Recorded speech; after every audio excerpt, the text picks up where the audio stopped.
wise men said that if we don't remember history, we'll be condemned to repeat it. And that is why we are here today. Jack Hicks, our library director, is here somewhere back there. And we do have Sue Ben, who's the president of our library board, is here somewhere. And Bill Sidon is also here. He's on our board. So we're really, what? Bill Tiding. Okay, Bill Tiding. Okay, this is another program that the Deerfield Library is co-sponsoring with the Deerfield Area Historical Society. We've had an excellent relationship and had some wonderful programs co-sponsored, and this one certainly fits it to a T. It's just the absolute perfect Deerfield Area Historical Program. And I would like to introduce Tom Roth, who is the president of the Deerfield Area Historical Society. Thank you, Jerry.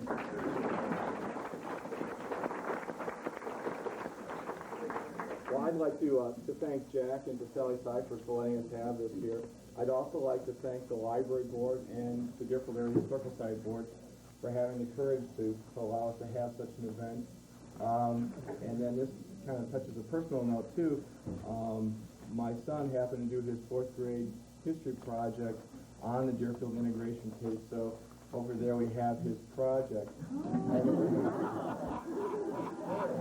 got to read it. It's a good one. He got an A. I just read it. Originally, Billy was going to do it on famous sports heroes of the Deerfield area, and I said, well, you know, Bill, I've been talking to Mr. Hicks, and it's going to be 40 years that the integration case happened. Why don't we try and do that instead? So it was at that point that Billy and I got on the phone, and Billy actually interviewed each of our panelists here today over the phone, and that's kind of how things started back in April and May.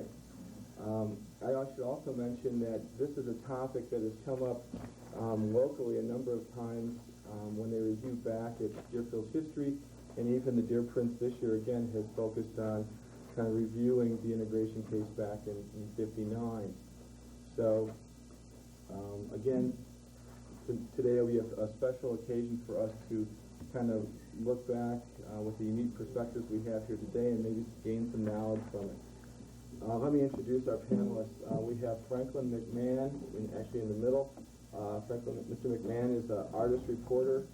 He's been featured in Life, Look, and Fortune magazine, also Sports Illustrated magazine. He's covered the civil rights movement in the 1950s and 60s. He covered the Emmett Till case in 1955. He was in Selma in the early 1960s. He was also in Cicero to see Dr.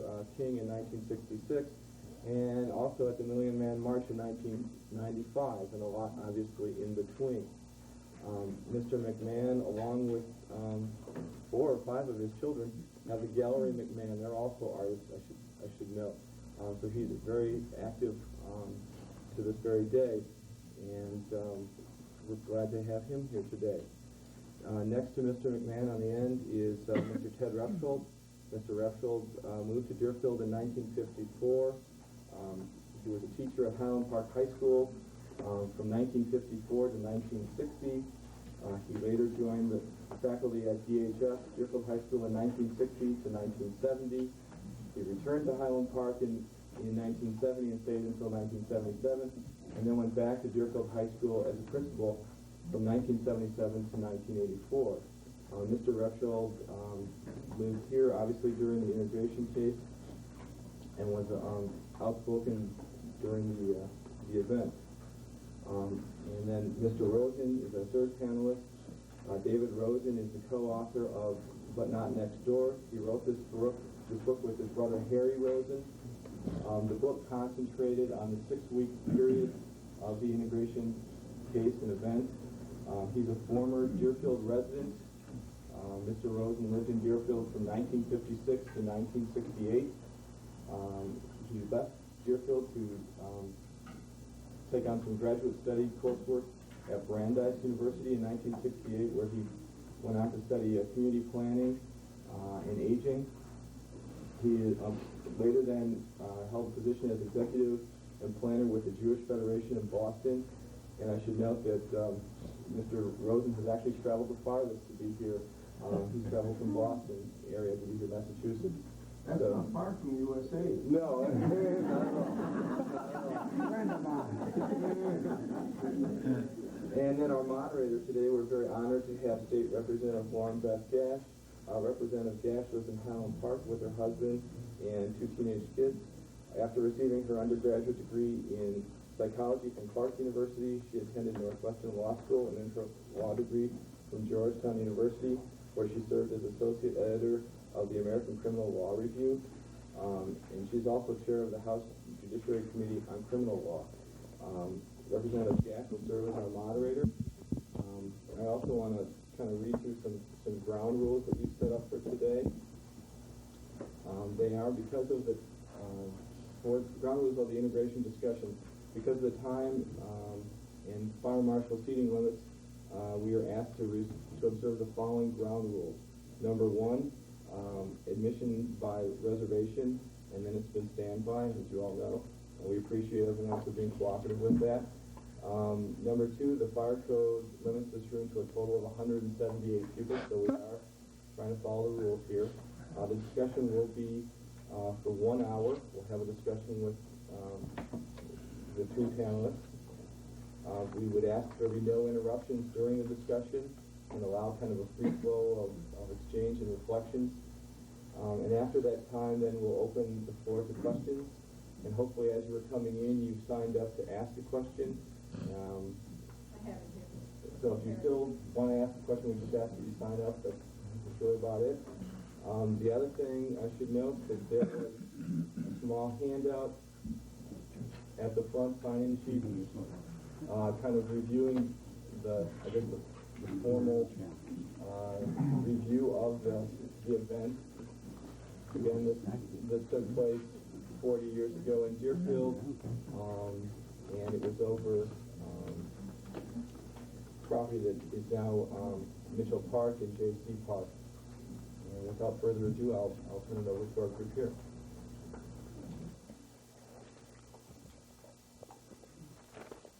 I'm State Representative Beth Gash. I'm happy to be here with you today. As was pointed out, if we don't remember history, we are condemned to repeat it. And I think it's wonderful that Deerfield is doing this today to talk about what happened in 1959. Myself, I was actually in utero at the time.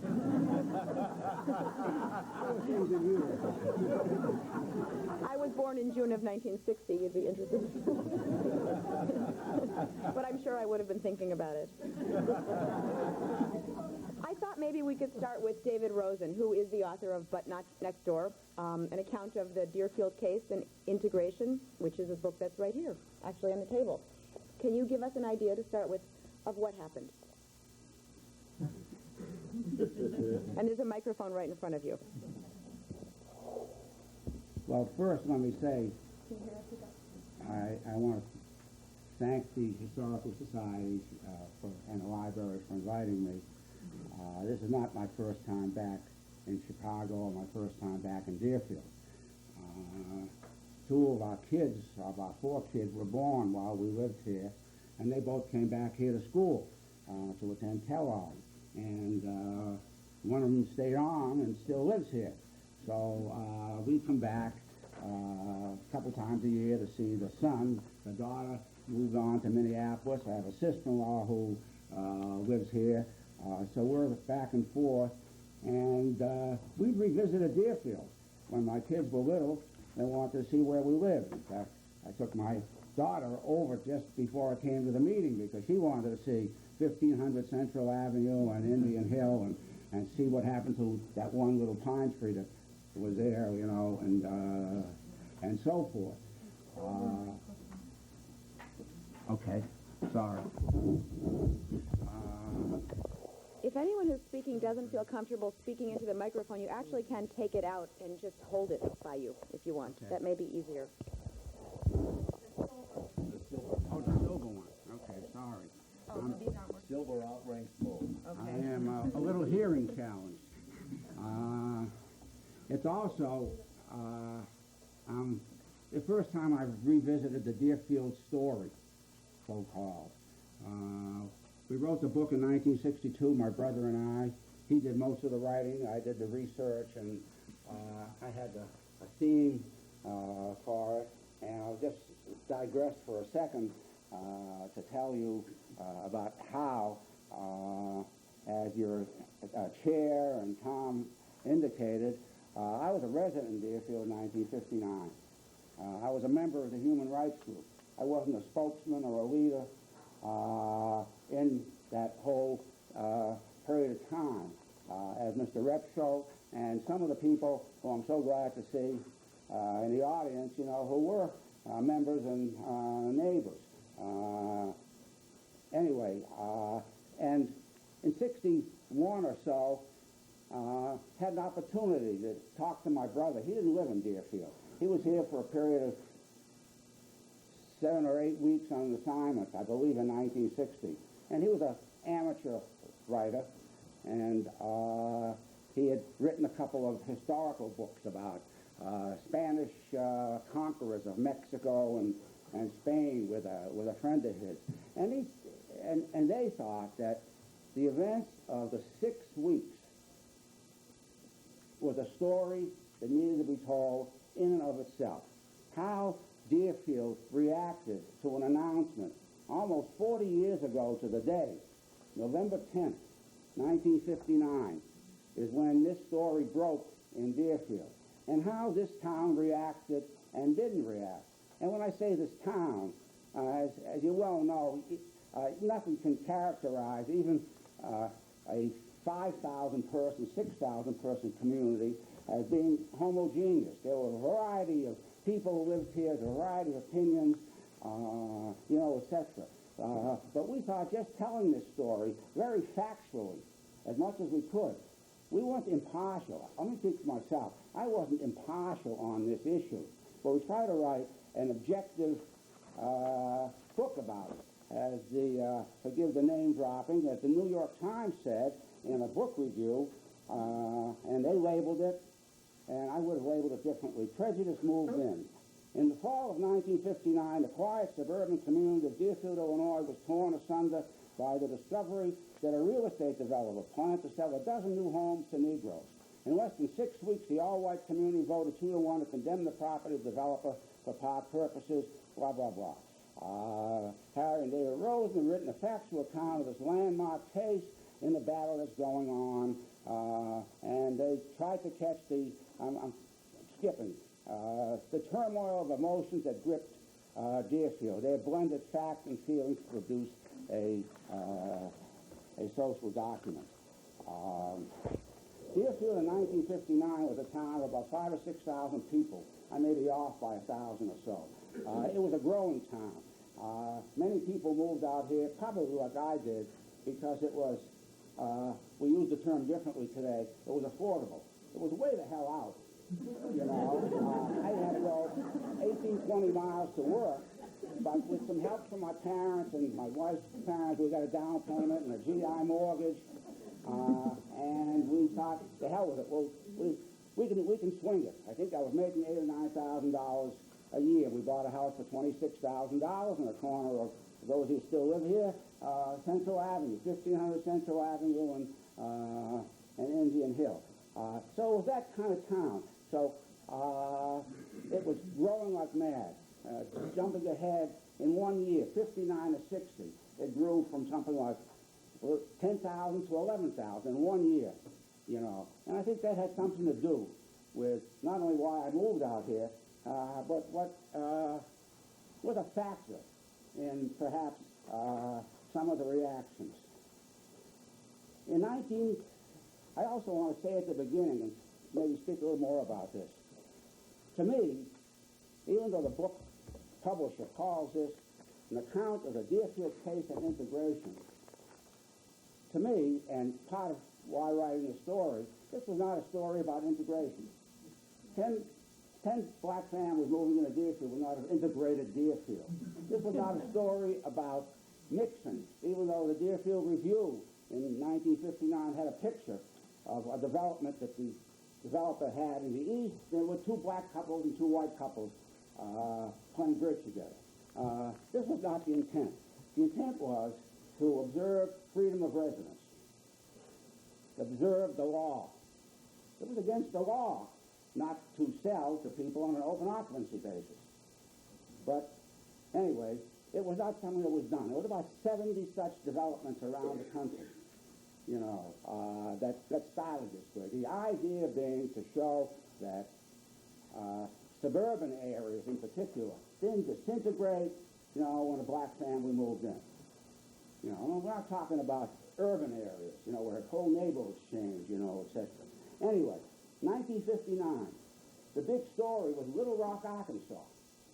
And Mr. McMahon is going to tell us some more, I learned, about, the times of 1959 and so forth. But the big story was Little Rock, Arkansas.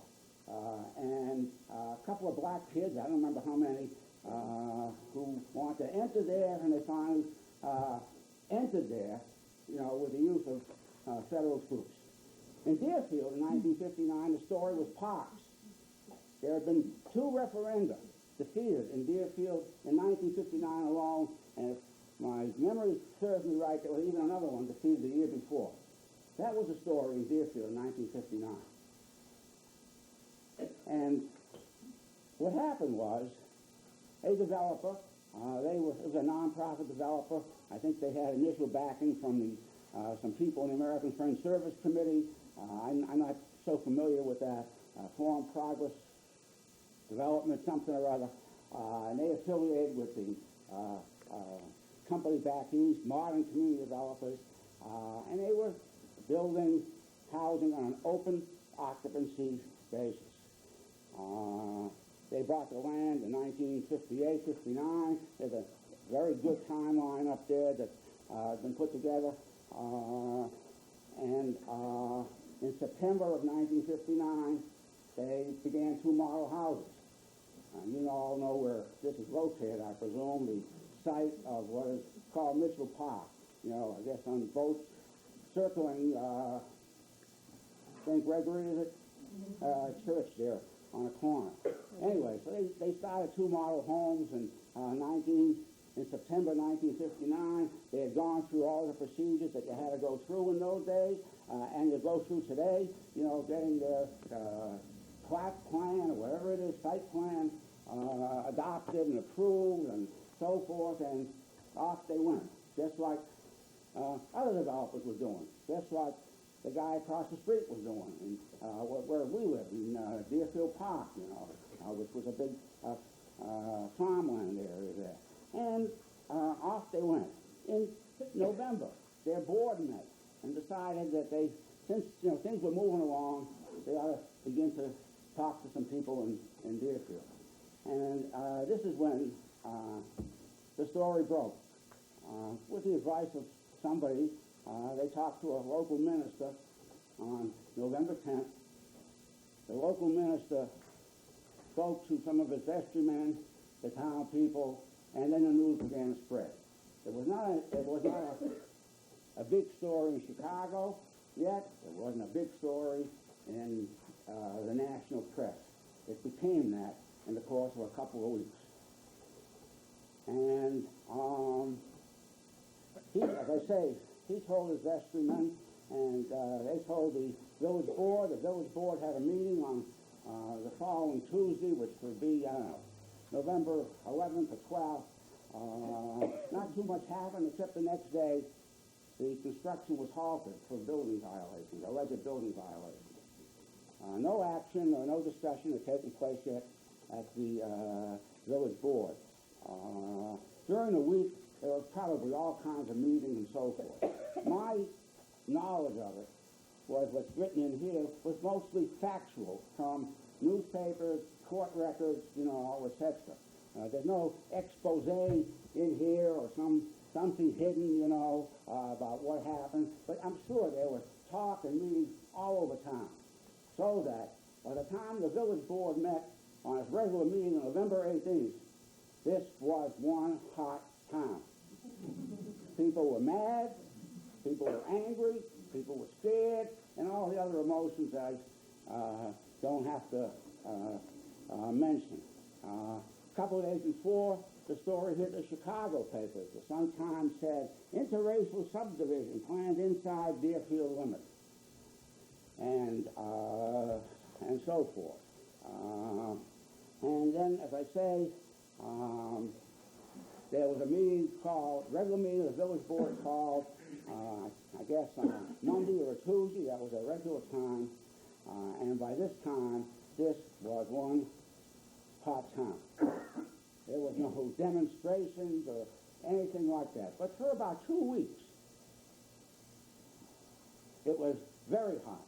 And if you will, speaking as a former resident, a great many of us lost it during those 2 weeks. And then things stopped again. What happened?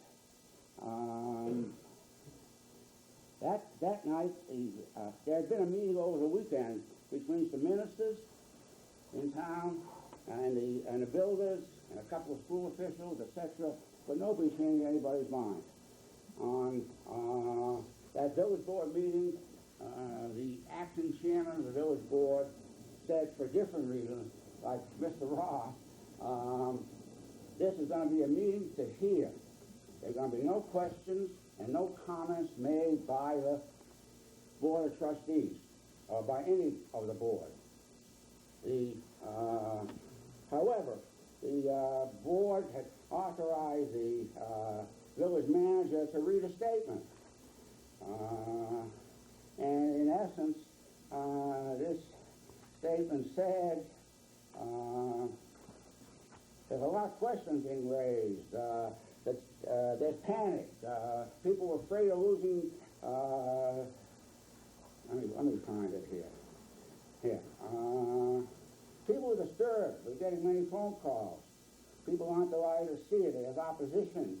Substantial threat to property values. Been disturbances. We won't panic. Some people have canceled plans to buy here. This from the village manager in a statement to the press. And they're demanding that action be taken to stop this, to maintain the property values and the social fabric of the village. That was the village board meeting. In the middle of it, and give me an arm when I'm in the middle of it, the trustees recessed. And then a new voice got heard, who later became an important voice in the community.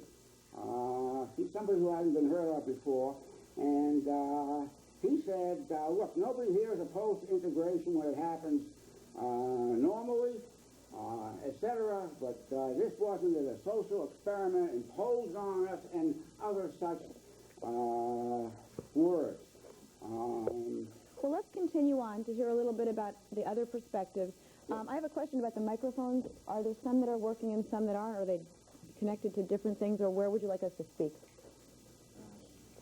As far as I know, just the silver one. Okay. I have rarely been accused of not being able to be heard. It's often the opposite. Continuing in reverse alphabetical order, let's go to Theodore Repsholdt, who lived in Deerfield at the time, and I believe you were a teacher at Highland Park High School, which is where my daughter is at school now. Very good. Continue with you. I suppose Mr. Rosen is the person who came the farthest. I can claim that I came the shortest. I walked a block and a half from my house to get here to the library. That's my moment of fame. I thought Andy Warhol said that you had just that 15-minute moment of fame, and then it was all over. And here it is, 40 years later, and we're looking back at a series of events in which many of us participated in one way or another. How did I get involved, I guess is the question. I got involved, first of all, because as a citizen, as a returning GI, as a person who had been brought up in Wisconsin in the La Follette progressive tradition, that people had equal rights. And my grandfather, an immigrant, talked about that frequently at the dinner table. He was kind of an autocrat at the dinner table, although I had not read about it at that time. I also became aware, as a student of history, that things were happening in the United States after World War II. And they were happening in part because those of us who had been overseas, black or white, came back with a whole set of experiences that you never had in Oshkosh, Wisconsin. Black soldiers, returning soldiers, had a taste of a different level of acceptance in Europe. And they came back looking for some of the freedoms, I think, that they were told they were fighting for. And that opportunity ought to exist in the United States. The GI Bill provided many of us with excellent educations, black and white, and capable black students got to go to colleges and universities to also learn to express themselves and to seek a better level of existence.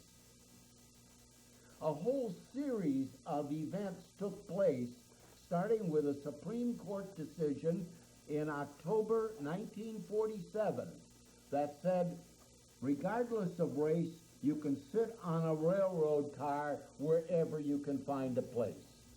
1947.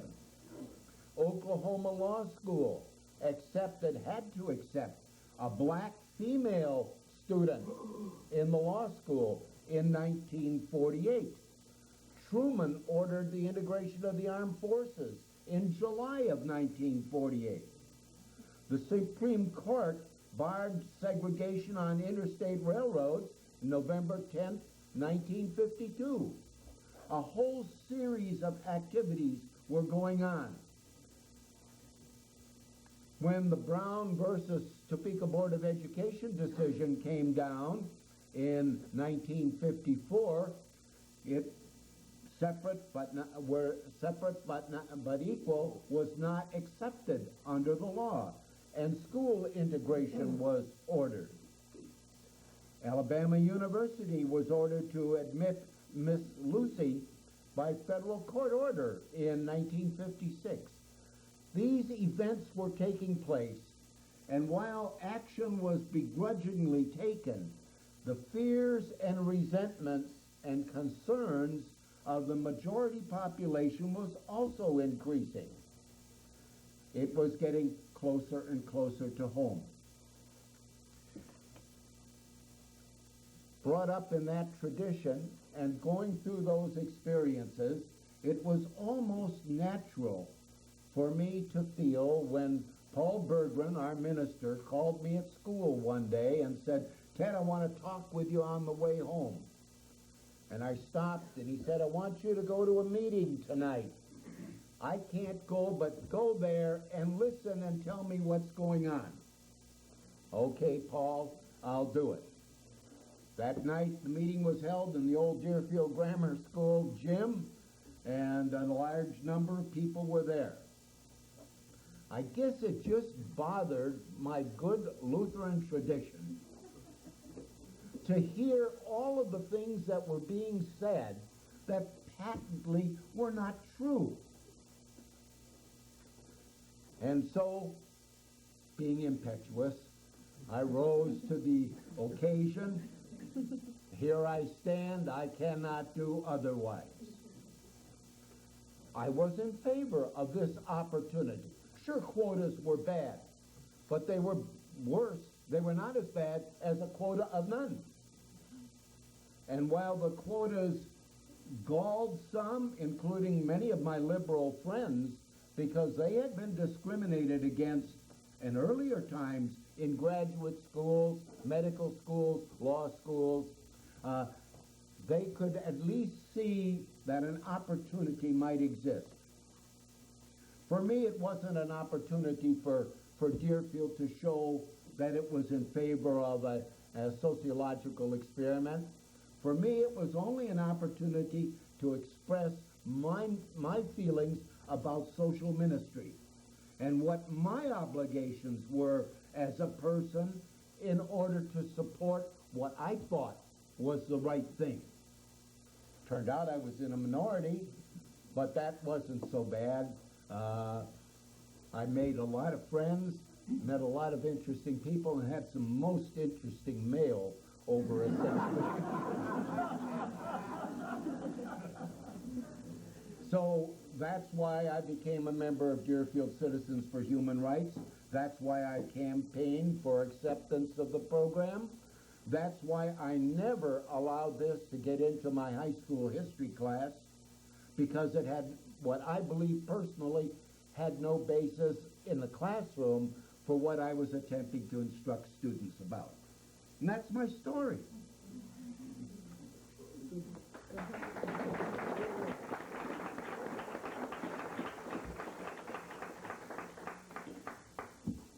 Mr. Repsholdt didn't meet with applause when he got up at the Deerfield Grammar School.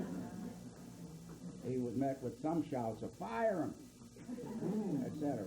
They didn't know about teacher tenure.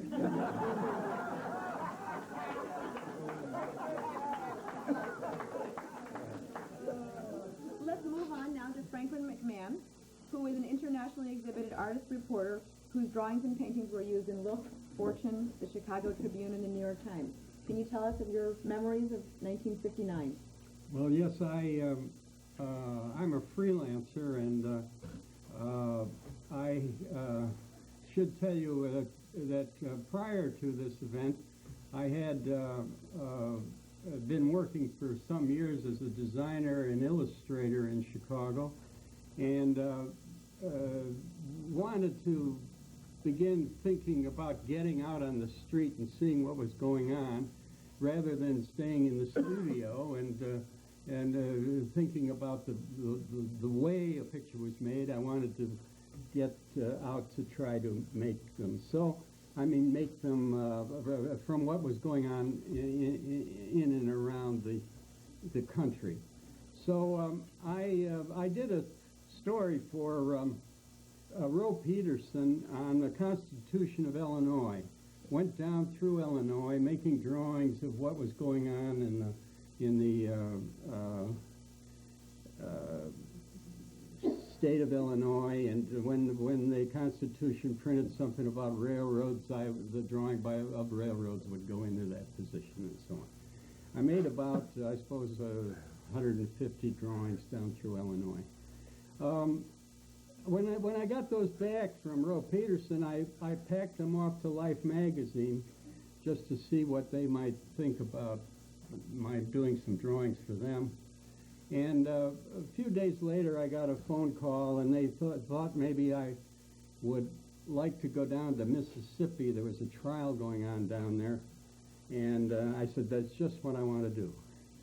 So the upshot of that was that Emmett Till was a boy from Illinois who went down to Mississippi to visit his relatives, and because of a speech impediment and so forth, his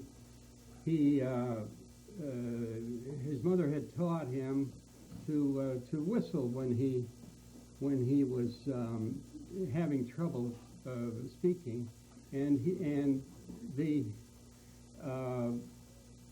woman in the little store in Money, Mississippi, he went in to buy some candy, and he'd been talking with his friends, and he was from the north after all, and they were southern boys that didn't quite know how to get along. They were getting along all right in the town, but he had been bragging about his life in the north and how much better it was. And so he inadvertently whistled, and this was taken as a wolf whistle, and that night they came and took him out of the house, and he was found in the river a few days later. Well, the trial was covered by Life, and I covered it for them. And in a way, this was a turning point in the civil rights movement. In 1954, you mentioned as the Brown versus the Board of Education. This was in the middle of 1955, and Rosa Parks in December of 1955 refused to move to the back of the bus in Alabama, and so on and so on. So this took its place in the civil rights movement, and I was at this time groping for a way of working. I worked for life. I did two trials. I did one of Colonel Nickerson, who was a courts-martial of Colonel Nickerson, and one of McMahon, who led the troops into the swamps at Parris Island, South Carolina. And but it began to dawn on me that life wasn't going to use an artist for anything but trials, because they were a photographic magazine and they had this stable of photographers, and they wouldn't use an artist for anything where they could get a camera. So I began to think about doing my own initiating of material. And I lived in Lake Forest, and so Deerfield was nearby, and it was worth coming over to see what was going on. And I made drawings. Some of you've seen them, I think, perhaps upstairs in the display. So I made drawings here at the Deerfield, what I call the Deerfield racial housing controversy. And I went down to the courtroom, and when Mrs. Roosevelt came, I came and I made drawings of her. It was an incident for me as a reporter that was the second square in this here Till trial at the top, Deerfield the next, and then up on through 180 drawings that I've listed here. I've been going through them because I, and so it was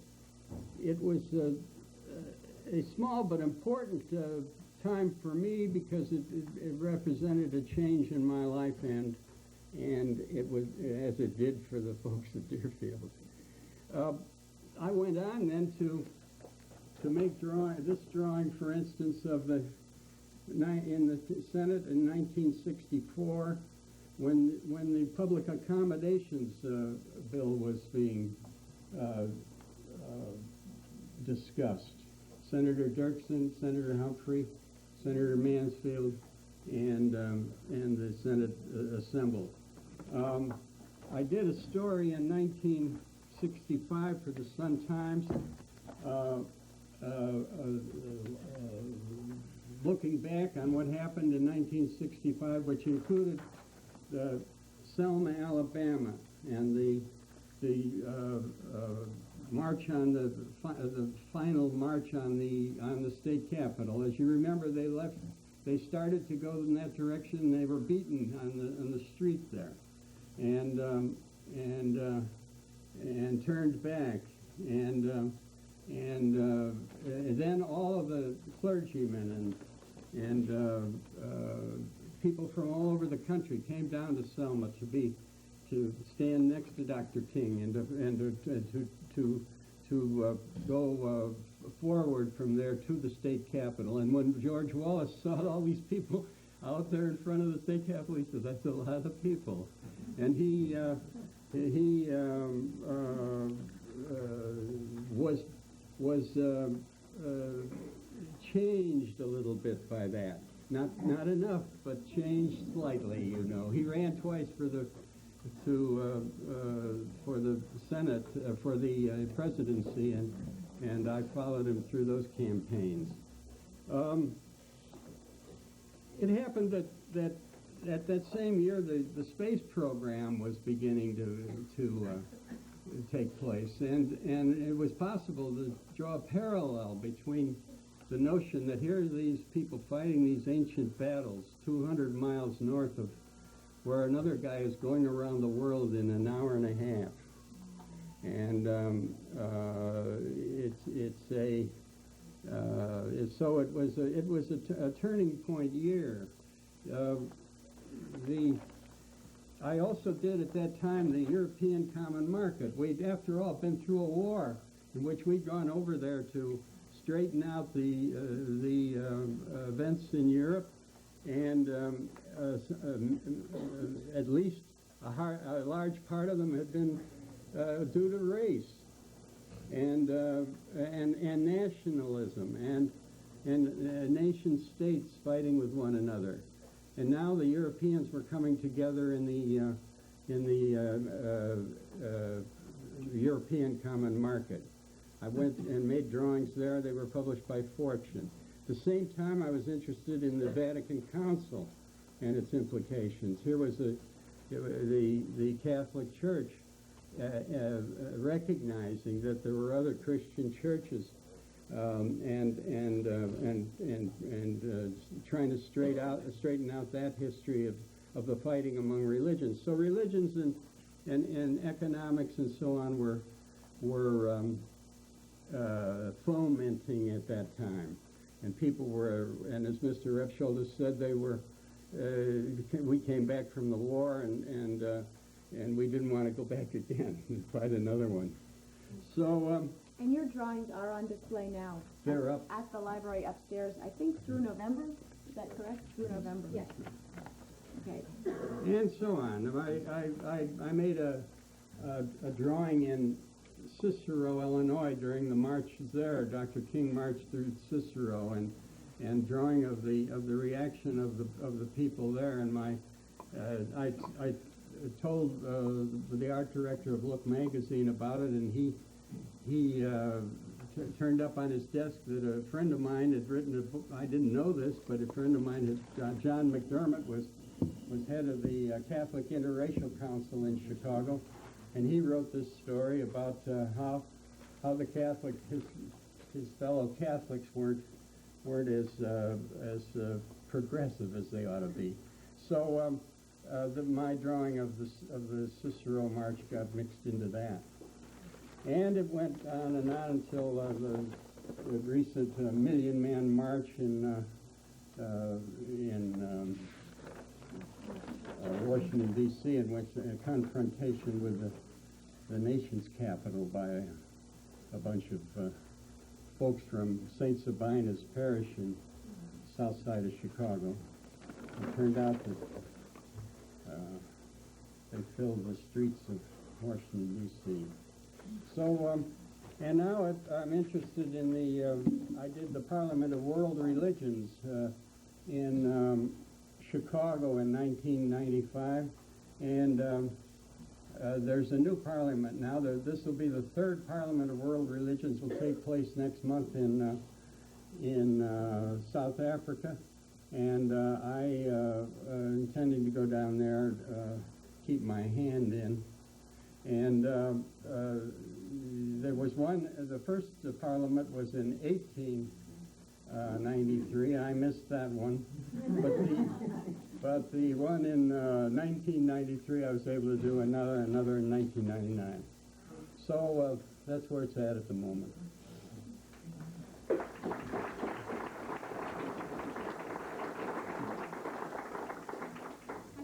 Sign up for people who want to ask questions. Does anyone else want to sign up? You want to have a discussion? Yeah, can we just ask first for comments from the panelists on anything that may have come up during the discussion so far? I would like to comment on, frankly, what hasn't come up in the discussion thus far. This was not a story about blacks versus whites. This was not your typical, quote, desegregation story. Not a single black Negro in 1950, not a single black was involved. Not a single black organization, citizen, or whatnot. All this blew up because somebody might sell some houses to black families. That was Progress Development Corporation. Yeah. See, this was not a black child or a black family moving into Skokie as they did 5 years later, or into Park Forest, etc. This was a builder saying that we're going to build 51 houses and we're going to sell some of them to whoever comes. Hopefully, to 10 or 12 black families. Quota was not the issue, and that was not the issue that people reacted to. I mean, let's call a spade a spade. What people were reacting to was a very, very radical community change, a very, very important threat, not from the black families, but threats like, would I be able to sell my house? Touch that. You know what happened to Deerfield since 1959? This town grew like, like topsy. But in 1959, it was growing and people were scared. And this fear was added to by what was said and what was not said in Deerfield. It was also added to by what was said outside of Deerfield. See, outside of Deerfield, this was a story about an all-white community refusing to allow a developer to observe the law. And this hit Huntley, Brinkley, whatever it was, and reporters all over the place.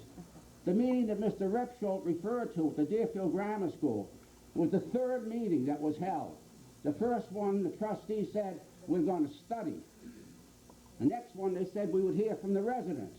In the meantime, every minister in town gave sermons on it. One minister had a hedge. One minister said, if this builder is really honest, he'll set up an indemnity fund to protect those white families who might lose money, if their houses were sold. This was also a story in which everybody who was a leadership in the opposition said, we are not opposed to integration. We are not bigots. We don't go around calling people names. And I don't think we want to deny Negroes or anybody else the right to decent homes just as good as ours, but not next door. In Massachusetts and other states today, they have laws called the NIMBY laws, N-I-M-B-Y. When towns want to block, today it's affordable housing, but sometimes the word affordable in some people's mind means black. So NIMBY is a law that towns cannot rezone or whatnot. Not in my backyard. That's what it stands for. That's what this issue was about. And what the story is about, not to blame somebody, is what was done. I told you that on November 18th there was a meeting of the village board where all hell broke loose. The night before, there was a meeting of the Park District. In attendance were the commissioners of the Park District and one or two other citizens, including a gentleman who was the president of a rather dormant Deerfield Citizens Committee. And the park discussed referenda. No discussion about this project. And they said, well, we can't do anything. We want a comprehensive plan. And this gentleman said, give us 2 weeks and we'll contact various groups and we'll come back with a comprehensive plan. And nobody knew about this. It wasn't secret. And nobody thought about this. The next thing that happened was organization. The opposition to this project organized and said, we're going to do a poll of the residents, just to let the town know, the town officials know, where people stood. And so they, a couple of weeks later, did a poll of residents. The next night... It's my understanding that the poll was conducted door to door by the people who were opposing the project. Correct. So Correct. statistical validity may be at issue. Wait, and the very... Now, God knows, it may have been accurate. When a secret ballot was taken, the vote was 2-1 against. Or rather, 2-1 in favor of issuing bonds. So, whether the poll was a gimmick. But the next day, the park board met. The park board met. They received a report from the Deerfield Citizens Committee of this study and decided, after 3 referenda had been defeated, we need 6 more parks in Deerfield. 6 more parks. We may have. I'm not a land planner, or whatnot. And they decided that let's have and they decided to include these 2 sites. And they decided that let's have a referendum as quickly as possible. It took 10 days to have a referendum in Illinois. You had to give notice. The park board reconvened on December 7th. They went into the Deerfield Review, and on December 21st, there was a vote of the residents. And it was all about parks. Now, I don't mean that was phony. Don't get me wrong. I just don't think that we should see this simply as a civil rights story, if you will. It was a white story. It was a story of people like myself and people like Mr. Repsholdt, and some people sitting here reacting from in a whole continuum of feelings and reactions. It was a story also of what some people did or didn't do. You don't get up and say, if you're the village, that people are panicking here. You know, not if you want to have calm, etc., etc. Anyway, that's the message I want to leave with you. You know, not that this one was to blame or that one was to blame, and all of the things that were said here about what was happening in the country was so. But housing wasn't the issue. And housing and quotas and so forth, if you will, were not the issue in Deerfield either. It was a threat, and it was a reaction and a panic and whatnot, and how some people utilize this for their own agenda, including building some parks. And I guess there's a very nice park over there now called Mitchell Park, and a swimming pool, you know, etc. I don't know whether the other 4 sites ever got bought or built, etc. You can... I think on a larger sense, looking at it nationally, the issue is really one of relationships, and Progress Development Corporation was proposing one small piece of a relationship business. But relationships between blacks and whites were under close scrutiny and have been that way for the past 40 years. We're still concerned with racial relationships. Deerfield was, there's a story told about Cromwell. Cromwell was having, Lord Cromwell from the English Revolution period, Cromwell was having his portrait painted. And the painter was painting his portrait, and then he says, Lord Cromwell, should I paint the wart on your nose? And Cromwell said, yes, but don't make my nose a wart. Put it into perspective. And I think what happened in Deerfield, it got out of perspective, as many things do when they hit the press, and we lost sight of maybe the larger issues, which are the issues of human relationships. It wasn't a test of integration or segregation. It was, how do I relate with my neighbor? And how do I choose to relate? And then if there are others in the community, how do they choose to relate? One of the issues raised was that Progress Development Corporation came in like a thief in the night, and all of a sudden, lo and behold, there's a housing development. Let me tell you a story about Zion Lutheran Church, which is right at the fringe of Deerfield Road down here, number 10 Deerfield Road. When we wanted to move from Highwood to reestablish a church in Deerfield, one of our members of the congregation bought the 7 acres because nobody wants a church next door. They do all that singing on Sunday and all the hymns. So, lo and behold, good old Mr. Dahl came up with the money, and he bought the property, and then he sold it to the Board of Trustees. It was like a thief in the night. It's a true story. I've been a member there for 45 years. I have to point out that I was the chief sponsor in the Illinois legislature of the Religious Freedom Restoration Act, which actually addressed issues so that people would be able to practice religion.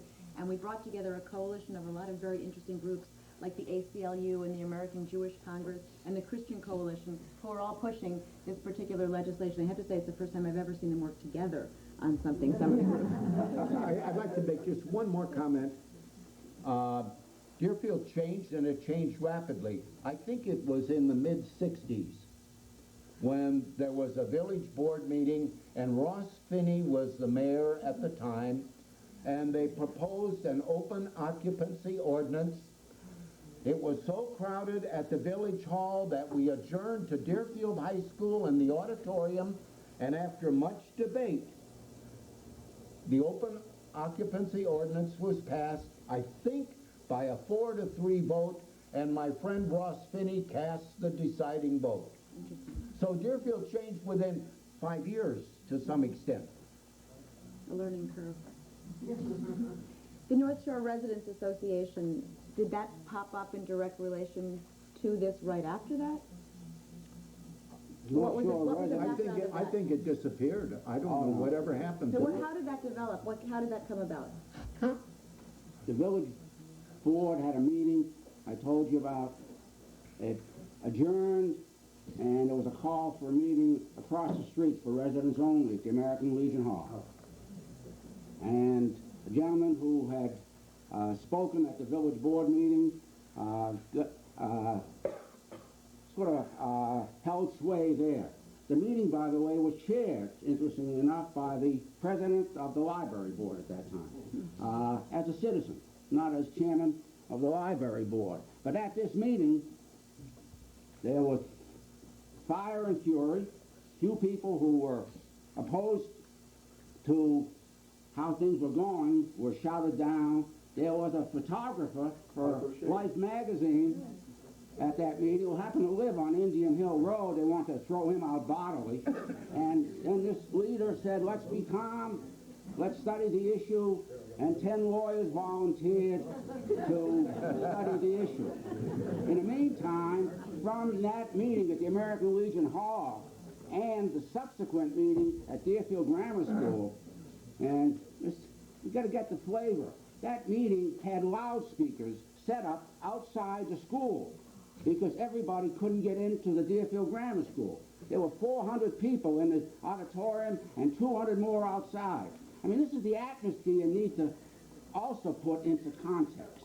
Anyway, the Deerfield Residents Association was started that night, or 2 nights later, as a result of that meeting at the American Legion Hall. The Deerfield Human Rights Group, which never existed before, got started after that wild meeting at Deerfield Grammar School, and some citizens, etc.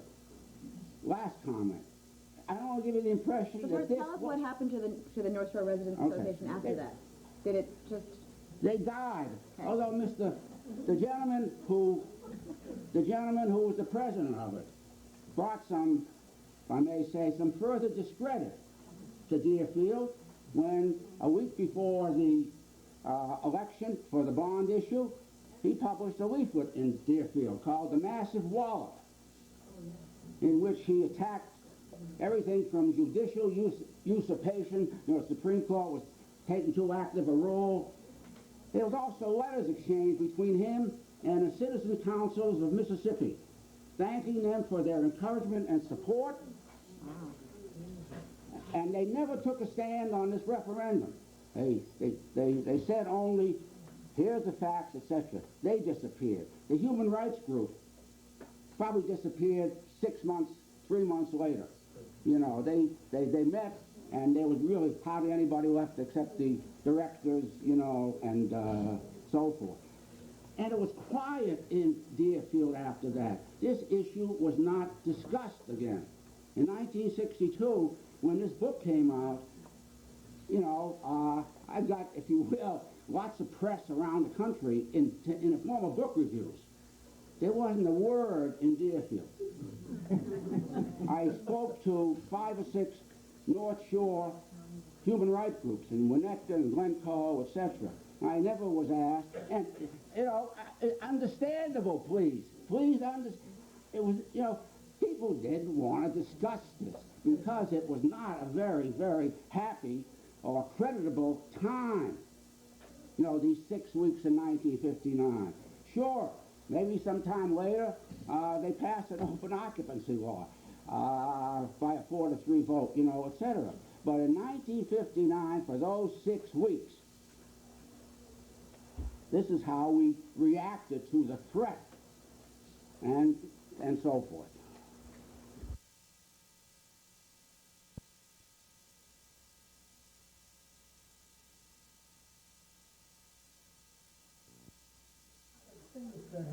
I thought is kind of ironic in the news, and that is that one of the cases, the civil case, I think, I'm not a lawyer, lost in court because the builder came with dirty hands. Is that a proper expression? Sure. Yeah. Correct. He said he was having quotas. He would not allow the project to be all white or all black. And he lost because there were quotas. Today, you can't get funding for a university if you don't have a quota. And you can't hire people without quotas. So I think that's one of the ironies. The other thing, if we're going to learn anything from history, so I was sitting here and thinking with our historian, the thing that Mrs. Roosevelt said that I think was most poignant and important, and I think it's still important. She said when she was in the UN and they were trying to get integration and human rights in all the other countries in the world, probably most notably at the time South Africa, she said everybody was standing there and saying, clean up your act in your own backyard before you tell us how to run our country. And I think that's basically it.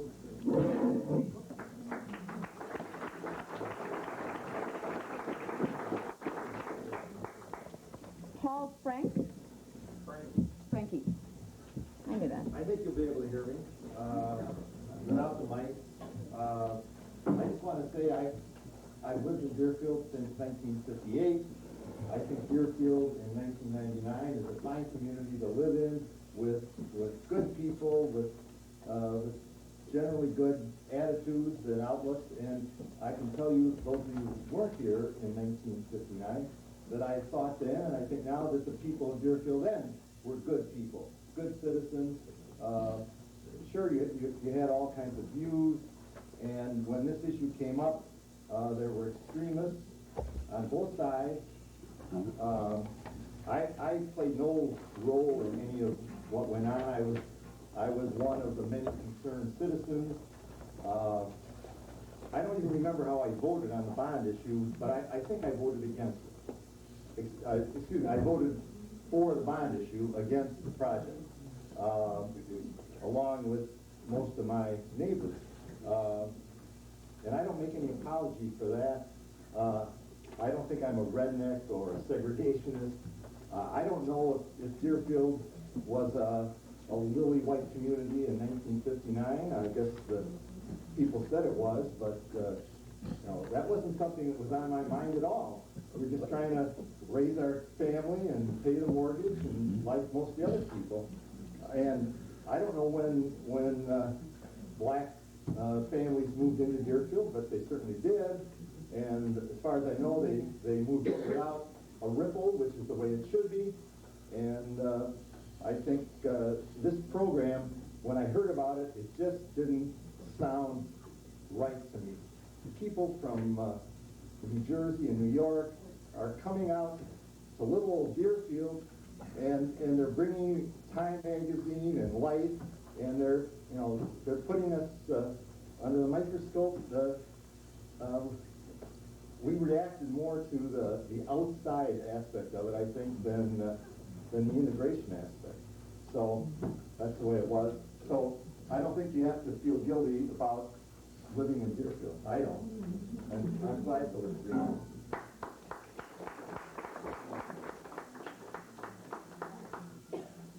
And if the panelists have any comments to any of the questions or comments, we can try to arrange that as well.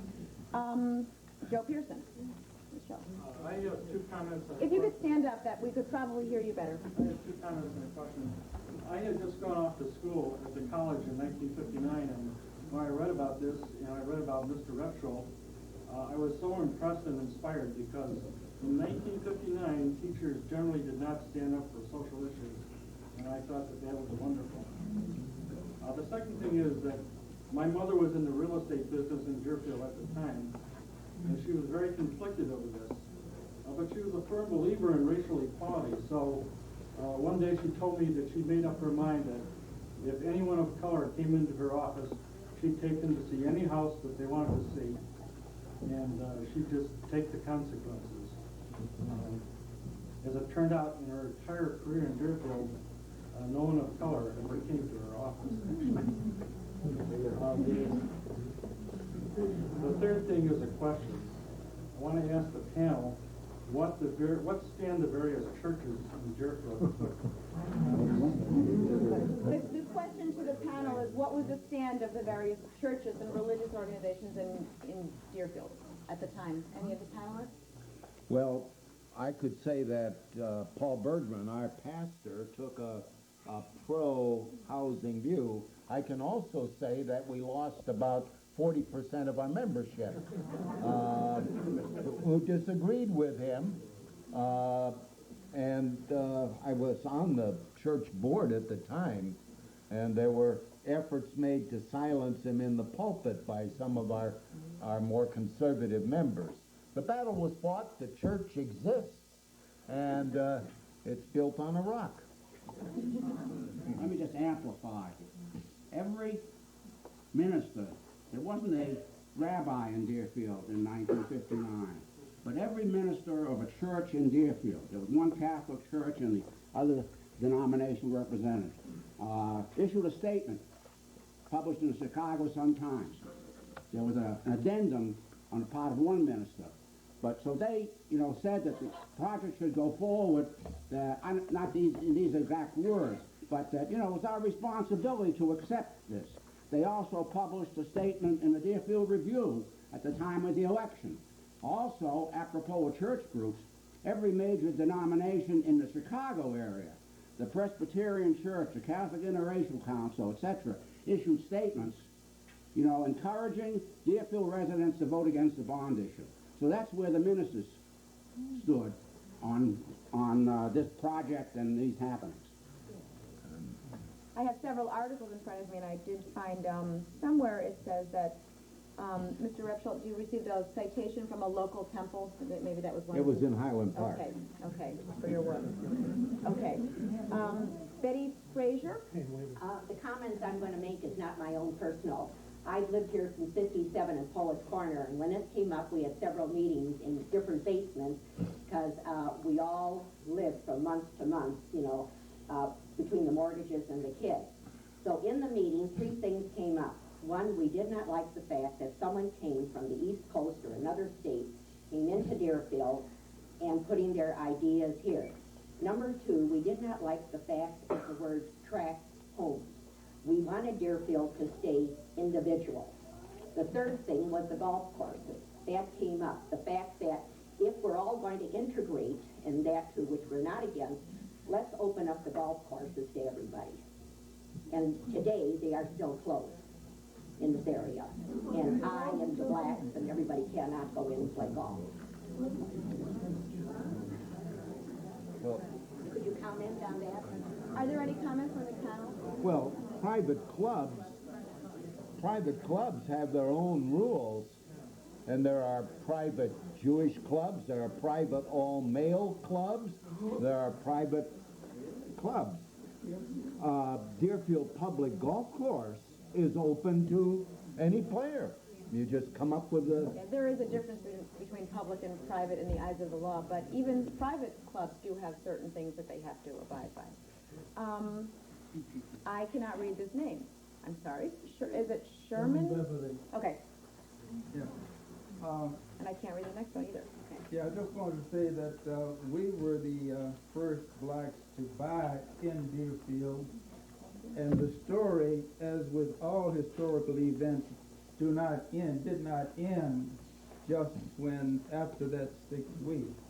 When we moved in, there were still some problems. You were right, Mr. Rosen, when you said it was quiet. Nobody was talking. The only thing we talked about was the weather, our children, and that kind of thing.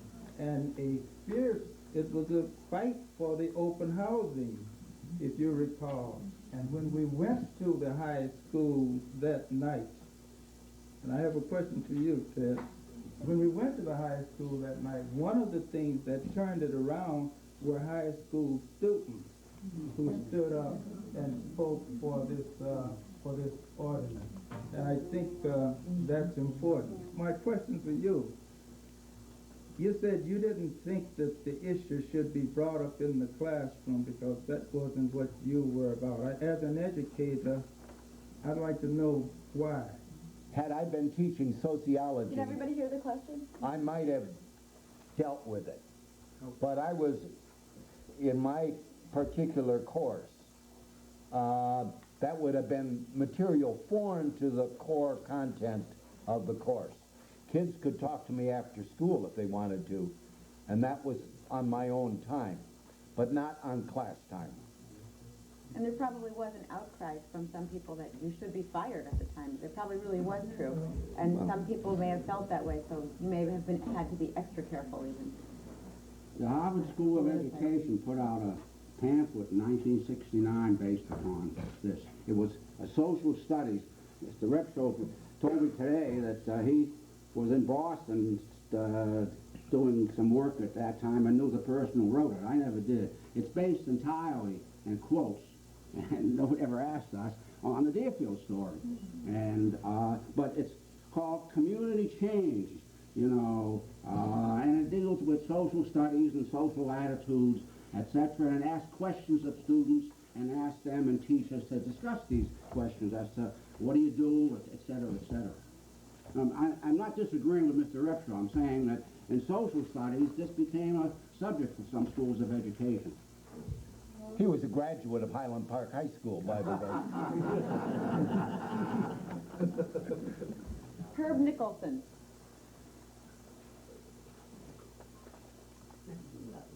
Hi, I can't see all of you, but I've been here for about 20 years now, and my neighbor who has since passed used to tell me about some of the history, in particular in this story. And I thought I recalled him saying that the first black families that attempted to move to Deerfield, their homes were burned. Is that correct? No. Never heard of it until 68, and I was there. Sherman was the first one. There was No. police protection it was. They were police protection. They were renting the house, and the police had to protect them.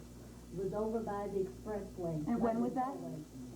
That was a month or two before we moved in. We moved in the July 4th of 1967. And so this was a couple of months before that. Okay. Judy Nelson.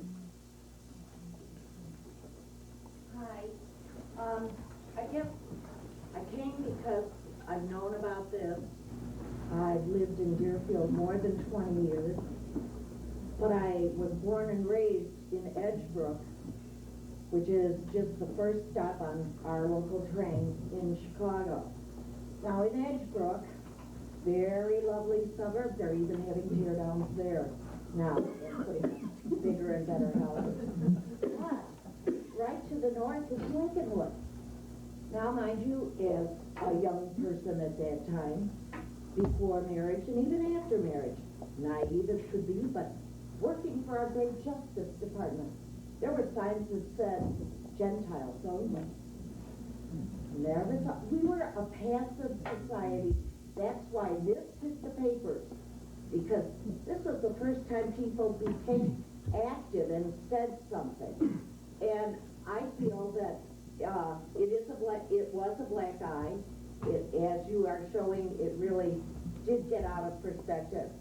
But the fun thing that I have to share with you is on the one street that I used to live on here in Deerfield, lovely black family came to live. They are just moving now for the first time, but they've been here for a good number of years, and their kids were in the schools. And I went over with a zucchini bread I had made, and I was nervous as all get out, thinking she might think I'm being too pushy or something. What could she think of me coming doing this? And not until I got home did I catch what she said to me. Now, you know, you wouldn't believe this, but we're the Jeffersons. And I was there when her husband came home, and she was saying how nice a welcome she got at Walton School, and I think it was principal was Mr. Grover at the time, and how he personally named her and said, you know, how nice it is. I think you're going to have a wonderful time enjoying this school. Your children will truly enjoy it. And he thought it was wonderful that he remembered her name. And her husband said, you know, Maureen, you do kind of stand out. The couple is going on up to Naperville, it so happens, with jobs, but they had a wonderful time here. And I do feel sorry that this happened to Deerfield, but I knew it was going on, and I can't talk to that Skokie incident. The Skokie incident, I was living in Skokie, and these people that moved in were very welcome. Turns out all the demonstrators on the street, not one came even from Skokie, and that's when the Skokie Village Board made a law. If you want to demonstrate about something, you better live here and be part of it. And it's just like, as she was saying, it was a country or a company from the East Coast, mostly trying to push something over on us. Anyway, that was. Thank you. Ed Holmgren. Yes. I'm not a Deerfield resident, but I have association with this event. And it goes back to the period that I was working for the American Friends Service Committee, which was mentioned. I was the director of the housing program for the AFSC in the mid-50s. And at that point, we had created the Lincoln Acres Development Corporation, which was designed solely to develop projects somewhere in the suburbs. Nothing had been selected for the purpose of providing integrated housing. I left the Urban League. I left the AFSC in '58 and worked with the Urban League as its housing director, Chicago Urban League under Bill Berry. And it was during this time that the Progress Development Corporation, when Morris Milgram came to and took over, in effect, the Lincoln Acres Development Corporation. Many of the same board members, which included Betty Johnson and Dr. Arthur Falls and others. Ken Russ was the director, and the Unitarian minister from Evanston, his name escapes me now, I knew him very well, that became the Progress Development Corporation, and the builder was Max Weinrib, as I recall. Chicagoan. And when the event broke, I was with the Urban League, as I say, and I followed it very closely. And it occurred to me that much of the activity that went on at that time, make no mistake, I was all for the idea of integration. And of course, Morris, in his wisdom,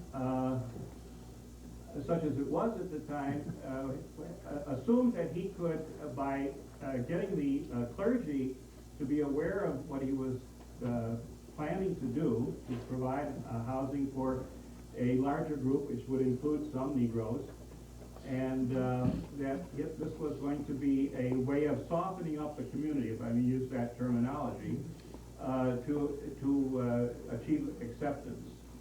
And it was, of course, the fact that one of the ministers made the revelation to some of his vestrymen, I believe, and that caused the near explosion over the issue.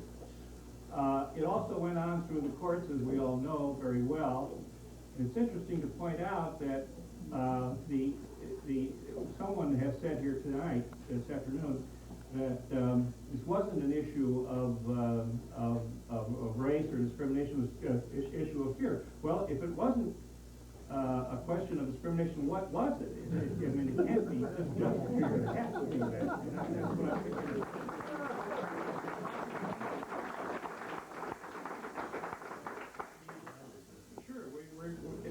A lot of water has flown under the bridge since then, and we are living now in a more integrated society.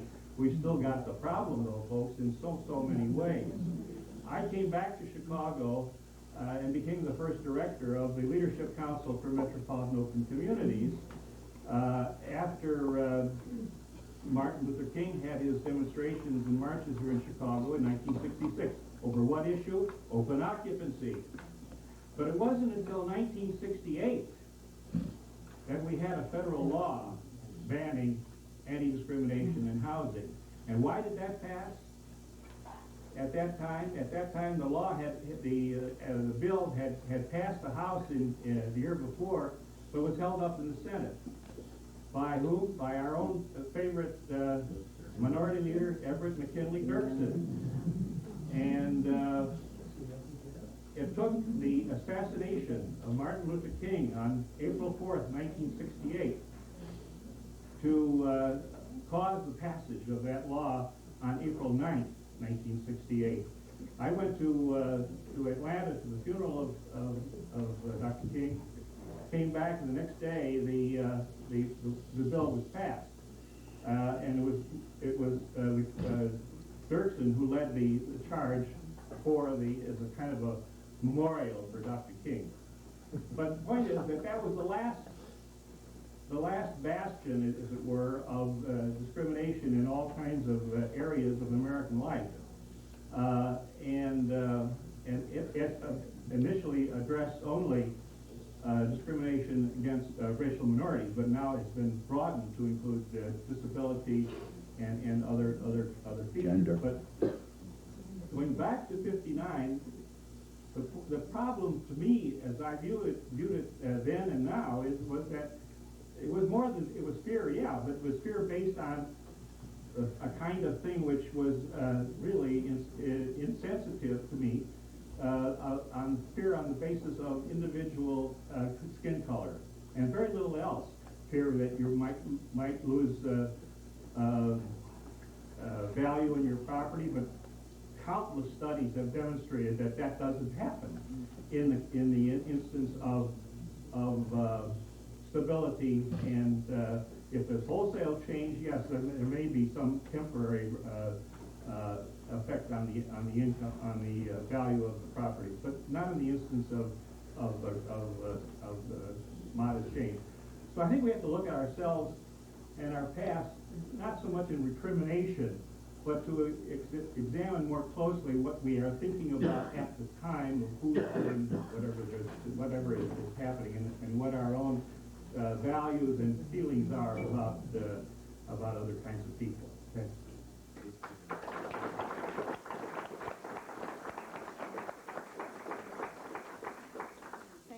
I apologize in advance if I mispronounce your name. Some of you have done signatures, and I probably should have said print, please.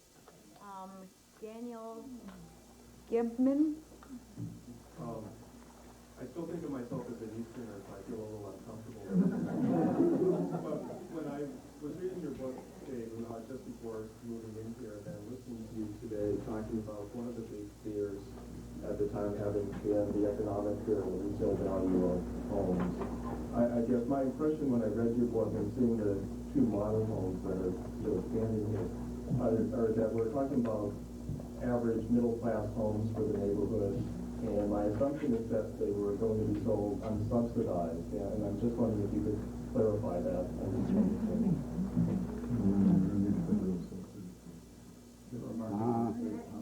Quick look. So here's questions in the same thing.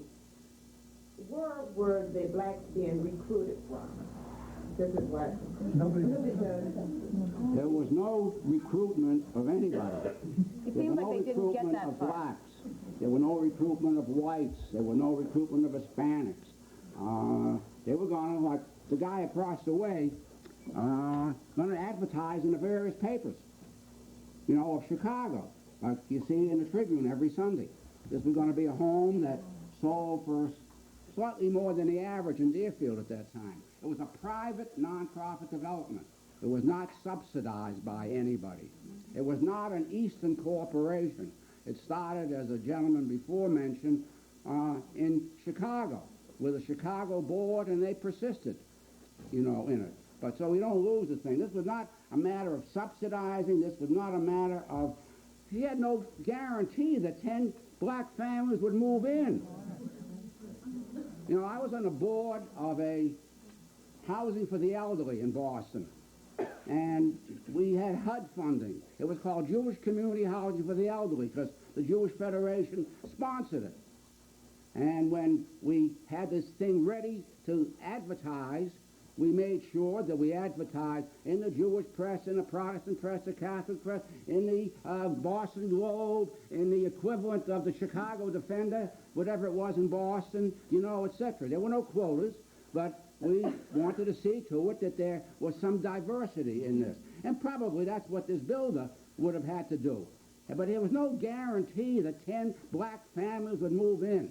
I mean, there was a few came out to talk to us and said, what the hell makes you think that I want to move into Deerfield and be the first black family? So, I mean, it was, and somebody mentioned tracks. What a Deerfield was built by builders who bought up a piece of land. The guy we bought from built 800 houses. Others built 20 houses. Others built 5 houses. And then when property got hot here, I'll bet, then there were individual things being built. But, you know, it was changed.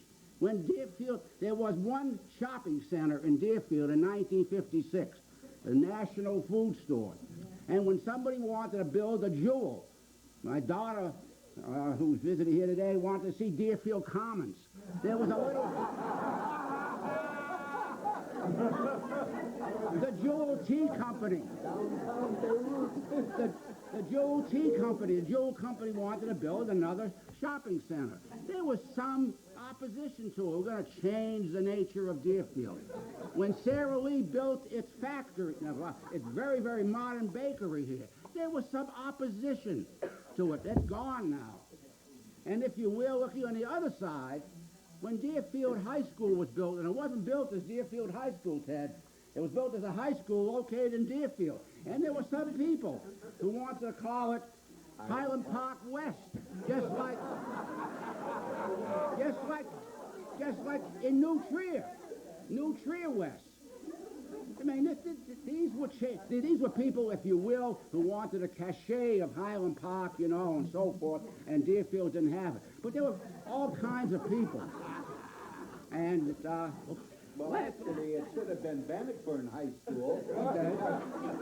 Because the land before Bannockburn ceded it to Deerfield was Bannockburn. Okay.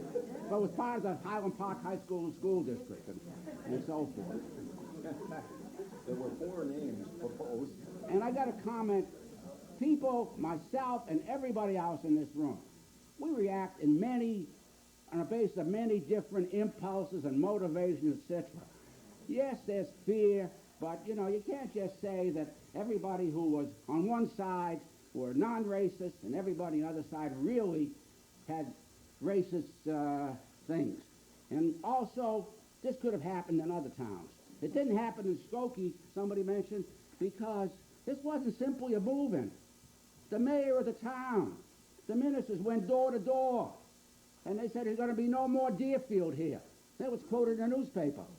And in Park Forest, when a black family was going to move in, the establishment. We didn't have that much of an establishment here who could move out and influence people. As somebody said, most of us were worrying about paying the mortgage and having more taxes. You know, but they moved out and they said, we're not going to have another Deerfield here. Now, that wasn't the big argument. Scratch that. What they did was, they said, this is the law, this is the right, and we're going to stand behind it. I mean, there was a quote in the paper. I mean, Deerfield wasn't used as something to scare them to be good. There was no law then. There was no law then. That's right. There was no law that explicitly banned discrimination in housing. Right. However, there was laws on the books which said anybody could buy a house anywhere. In practice, they couldn't, so you had to make it a law. There was a law that said anybody over 21 could vote. But they had to do certain things to make that right accessible to people. You know, like banning poll taxes and other kinds of things. There was no law about housing. There didn't need to be. The laws of the land said that anybody is entitled to. Da-da-da-da-da. Thank you. Phyllis Adams. I'm sorry. No, I'll save it. Okay. Mr. Rosen, In your book, you mentioned 2 other developments that have been done by the Progress Development Corporation. How did they lay the groundwork in those societies, in those areas, so they didn't have this kind of uproar? Or I haven't the slightest idea. Oh, okay. I mean, I wasn't a student of... No, you said you had done the research. Oh, yeah, there was about 70, 75 such developments around the country, according to Senator Javits, and there were 2 developments that the builder had, the East Coast builder, not the Progress Development, one in Philadelphia and one in Princeton, New Jersey. What he did, how he did it, I don't know. The gentleman back here probably knows more about it. I didn't know Mr. Milgram before or since. The first development that Morris Milgram If built you could stand up so everybody... Concord Homes in... Can't hear you. The first Thank you. development that Milgram built was Concord Homes in suburban Philadelphia, it's in Bucks County. And there was about 150 units. And that was in the early 50s. Around 55, I think. The second one was inside of Philadelphia. It was a small development in which he himself lived, and that was not more than 12 or 15 units, I think, and it was relatively expensive for the time, and that was it. And Morris Milgram, if you want to know more about him as a background, I don't even know if he's still alive, but he came out of the labor movement. His father-in-law was a builder and said, come into after the war, come into the building business. And he said, I will, so long as I can build houses for all people.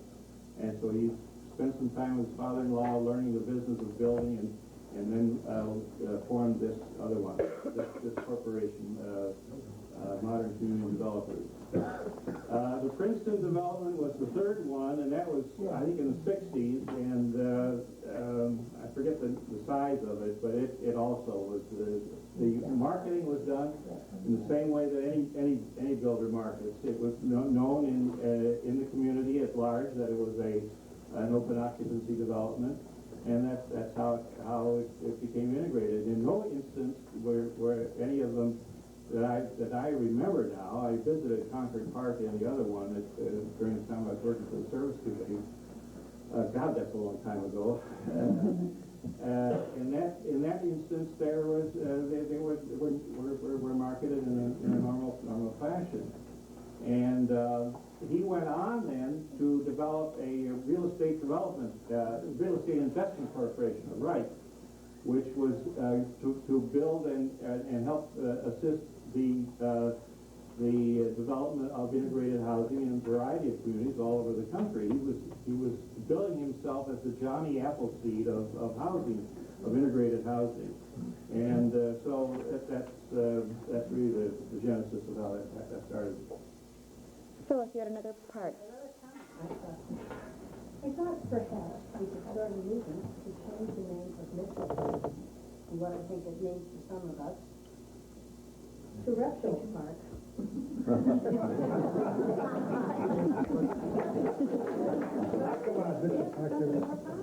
Mitchell, I think Jim Mitchell, while we may have had some disagreements from time to time, performed valuable service for this community in his dedication to parks. He was in the park business long before the development came along, and worked energetically with a guy by the name of Axel Peterson and another one by the name of Dudley Dewey. They were on the park board, and they really worked hard for parks and were distraught when referenda failed. They wanted Briarwood Country Club to be a community golf course. Somehow it got turned down by the voters. I guess we didn't want all those extra taxes. Very true. Lois Beskin? I've been sitting here and listening to the whole thing. I'm a returnee to Deerfield. Lived in Deerfield, moved in 1956, lived here till 1967, beginning of 67, and moved back here in 1995. The town in 1956, when we moved in, you couldn't call it a suburb. It was just a little town. I moved into Deerfield Park, one of the first, quote, developments. And you're absolutely right. We moved in because we could afford it, because we had a GI loan, and because we could put the $2,000 down to buy a house. And it was a nice little town. We didn't even have a dial phone. That's a thing. We had party lights with our neighbors. And when I picked up the phone, an operator said, "What number do you want?" So it was a very different community. I was born in Chicago. And this was Mayberry. And the people were very nice. I'm Jewish. We were probably the first group of Jewish people to move into Deerfield. We were well received. Deerfield Park was integrated religiously. We had lots of friends who were Protestants and Catholics and Jews, and we all got along. And we were upwardly mobile. We wanted, our husbands were all young working people. We were right out of Father Knows Best. Most of us were not working. We had little kids, and we were absolutely right. We just about paid the mortgage. So when this hit us, I will say I love the community.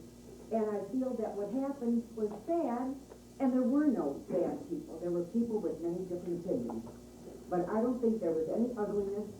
I really don't. I think that what happened was this. I think it came out of a time. I will tell you, the year before, when we were looking for a home, we went into Northbrook. And I was asked my mother's maiden name. My husband was asked his mother's maiden name. We weren't black, but they were trying to find out what our religion was. And it made us know right away this was not a little development we'd be happy in. So when the Friedmans had this development here, two nice Jewish men, and they had a very integrated religious community, it really opened up Deerfield, and Deerfield was moving in the right direction. As you saw, within a few years, blacks did move in. And I think the community today is a great community. So it's a sad time, but I think we got over it the way we should. Okay. Thank you. Marilyn Smith. I was born in Chicago, raised in a community called Sauganash. Can you start again? I'm sorry. I was born in Chicago, raised in a community called Sauganash. And it was, I really picked up on the idea that we were living in a passive society then, because I know out in Sauganash there were no black families and maybe one or two Jewish families. And even though I went to a high school, St. Scholastica, there was very Catholic action and all talking about racial and economic issues. You know, I didn't even hear about another community like Deerfield, what was going on here. And when I hear all of this, and I hear it now from the perspective of history, you can really understand that Deerfield might have been sanctioned for all these things, but it seems like every community that was being called on as supposedly racially behind said the same thing.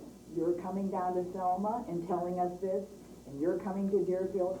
But I think there's a rationale for that, because everyone nationally was trying to think in these terms, and they weren't picking out Deerfield or anything. They were, in many ways, just welcoming every kind of incident that could build up their case for people perhaps not opening their minds to an integrated community.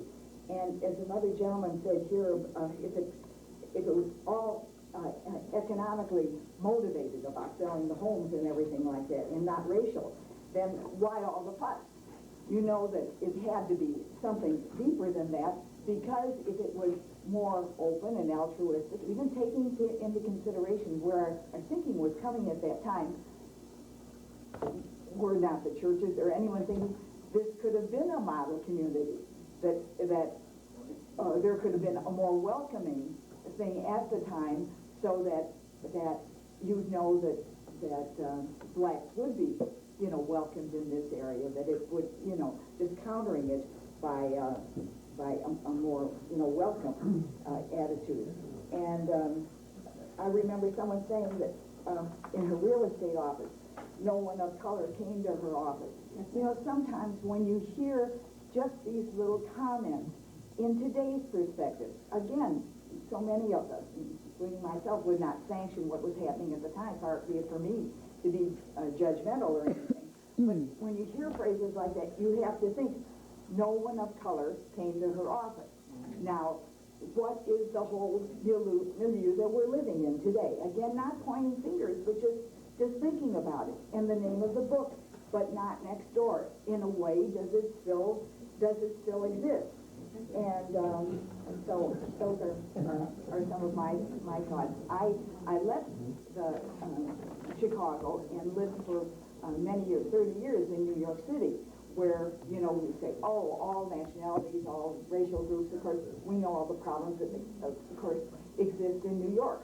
But I was profoundly concerned when I came back in Chicago to find it so terribly segregated in such a obvious way.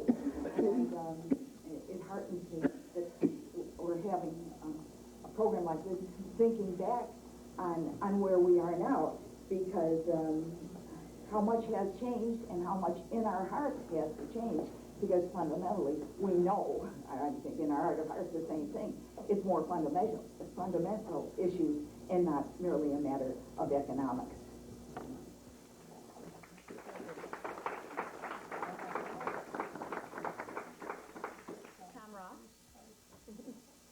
Well, I just signed up too.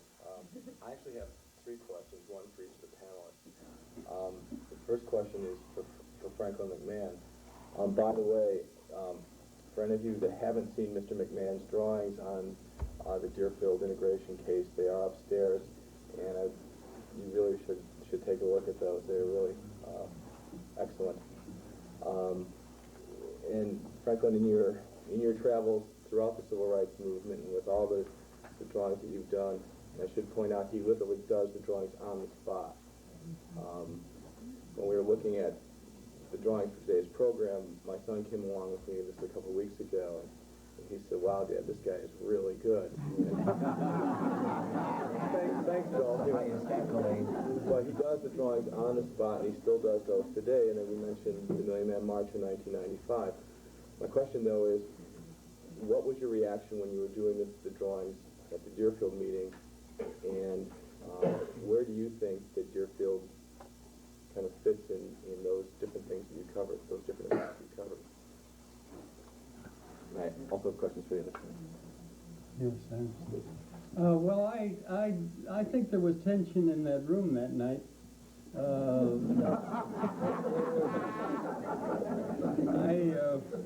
I don't think it was. I've been in political conventions in other places since then, but it was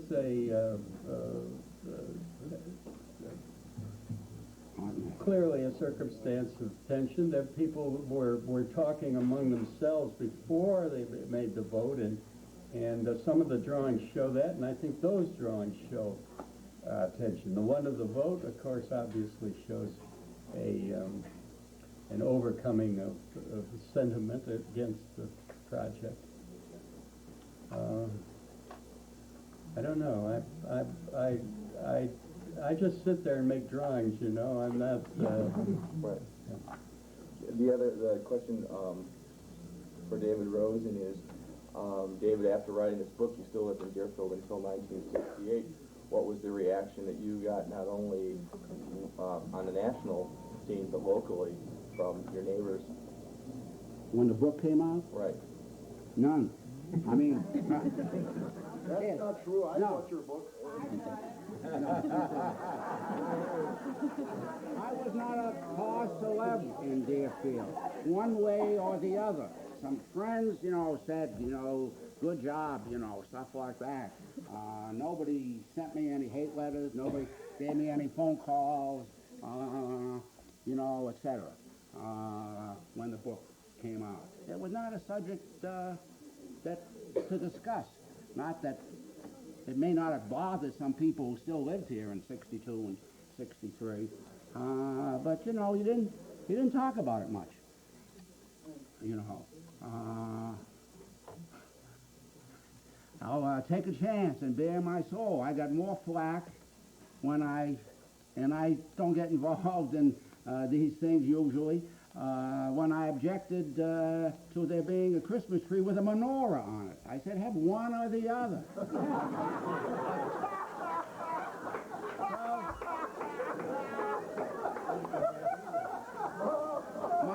My kids who were old enough hated me, you know, because you don't make noise, and there was a couple of letters in the Deerfield Review, but, you know, again, you know, this was not, again, I have to say, you know, Deerfield, yeah, was a small town. This was not Selma, Alabama, you know. But the point is, it could in 1959 happen anyway. Right. You know, that's the point. The point is that what we feel is one thing, and what we do is another thing. You know, that sort of thing is, you know, the message I'm trying to give. Not that Deerfield should, you know, dress in whatever the expression is, sackcloth and ashes, you know, today.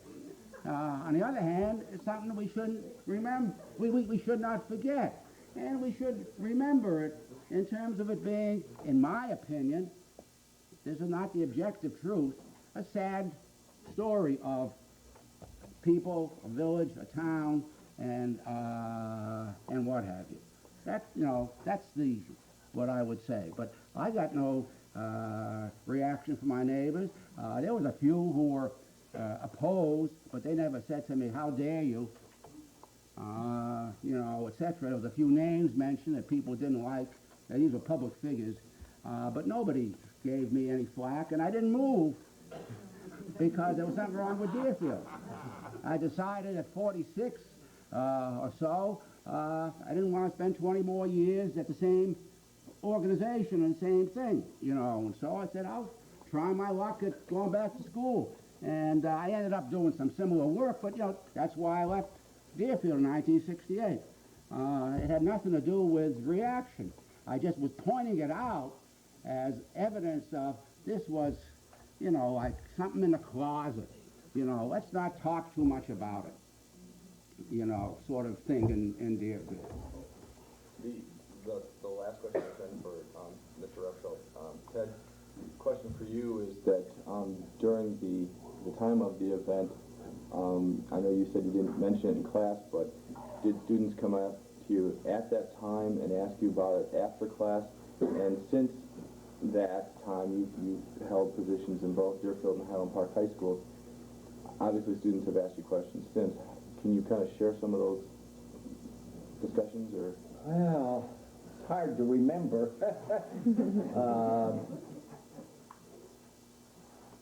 I had a group of students in 1958, 59, 60 that were extremely able students at Highland Park High School.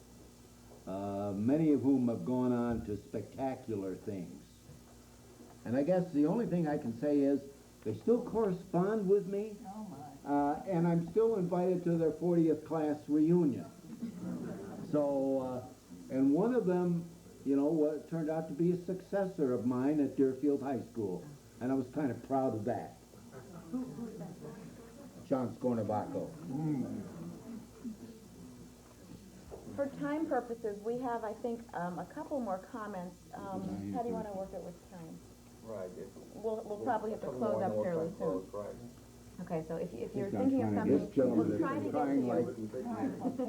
to you. I have Audrey Tuggle on a list, and can I just get an idea of who else would like to speak so we can... Okay, we're going to have a problem here. I'm here to sign up. Okay, what do you want to do? You can send the list back through. You know, I'm certainly willing to do any time way you want, but I want to make sure we're... Okay, Audrey Tuggle. Hi. I want to thank the Public Library for putting on such an excellent program for increasing my knowledge of the history of this area. I'm from Hyde Park in Chicago. I was born in Dallas, Texas, and that was totally a very separate community. Segregation was the name of the game, so to speak. I remember when I was a little girl, about 6 years old, I wanted to go in the library. I couldn't do so. So I stood at the window with my hands peeping in at all these books. And I wanted to read all these books because my mother belonged to the miscellaneous reading club where they had to buy their books and pay for them. And I couldn't understand why I couldn't go to this library. So I asked my mother, who told me that it's because of the color of our skin that we cannot do this. But you are not supposed to let that bother you. And you're not supposed to hate the people who do this to you. Because they belong to God too. You're all God's children.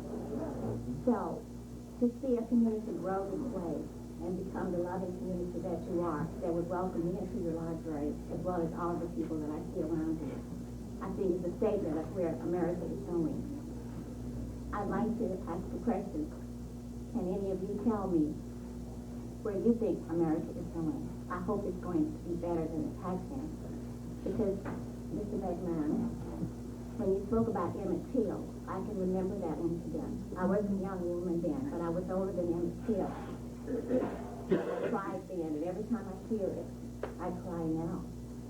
And it was just all I could do to keep from crying when you mentioned it a few minutes ago. But I saw the Million Man March, black men saying that they are going to stand up for the community, stand up for their families, and going to make a difference in this world. And I just had to stand up and say something today. Thank you, America. Thank you for all of us being together. I sit on the Chicago Public Library Foundation as a trustee, and I'm so grateful for that opportunity. So if you can open your hearts to people like me, there are rich and wonderful experiences there. My parents was part of what made me as I am. And I know many of you are parents, and I know that you're going to do wonderful things with your children. And I thank you. Please tell us where you think we're going.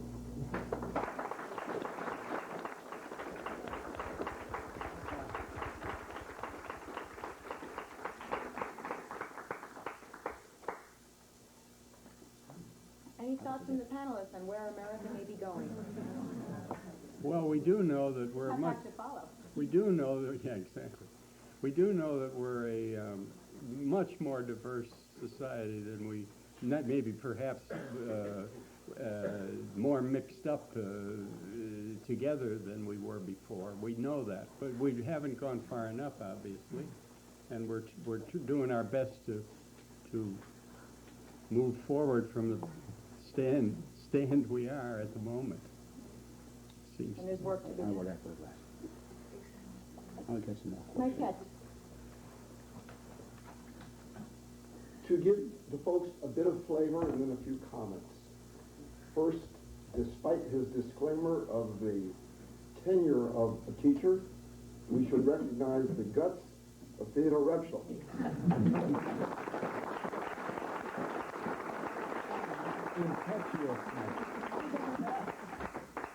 At the Legion Hall across the street, when Arthur Shea at 618 Indian Hill Road, as a world-famed life photographer, stood up with his camera to take pictures, and there were people in the room who didn't want to have their pictures taken, and throw the bum out or kill him, or words to that effect. Again, an incredible act of bravery. Shea moved forward to show he was not intimidated. At one of the early human rights gatherings, a man who was a lawyer in Chicago by the name of Dan Walker introduced himself saying, "I hope you won't think that I'm a communist because I'm a Democrat." And I'm here. The issue, it seems to me, that was on the table was We all are aware of 101% super patriotic Americans who are big, big, big until it comes to something. And the comes to something is the possibility or the perception that the wallet will shrink. And when that perception, the wallet will shrink because someone of color will be coming into the neighborhood, big money is now perceived going down the drain, and the people who bought these houses by the Chicago Building Company that you mentioned at 4.5% interest and 5% down, and who had saved a bunch of money over a long period of time to move in, now felt threatened by that, okay? And it reminds me, if you will, of a great line by James Russell Lowell in 1858. Wrong forever on the throne, right forever on the gallows. Yet that gallows sways the future. Thank you.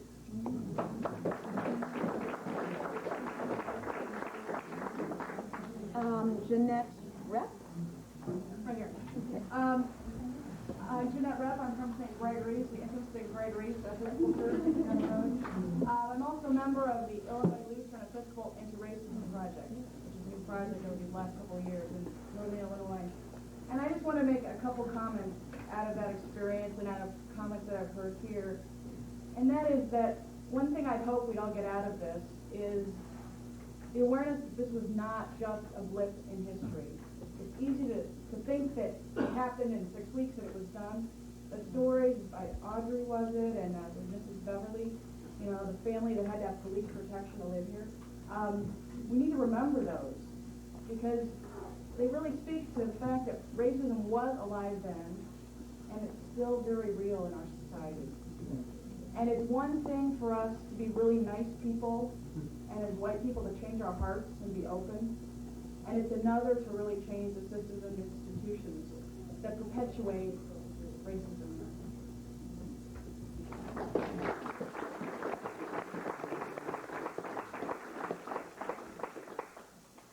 Alvin Chester. Last. Can I remember them now? Two words come to my mind immediately. Mea culpa. It does not exist here. Nobody here did anything wrong. Nobody thought poorly. Everybody was one with God. That's not true. I won't believe it. I've lived through too much of this to say this is what really happened. On the other side of it, I want to say there was a realtor in Chicago, and his name slips me for the moment, but he came up with a very, very interesting statement in 1963. And he said, what happens with a community when people of another color move in is the same thing that happens to a country club or a church or any other organization. When the majority group feels in jeopardy of losing its majority, it runs.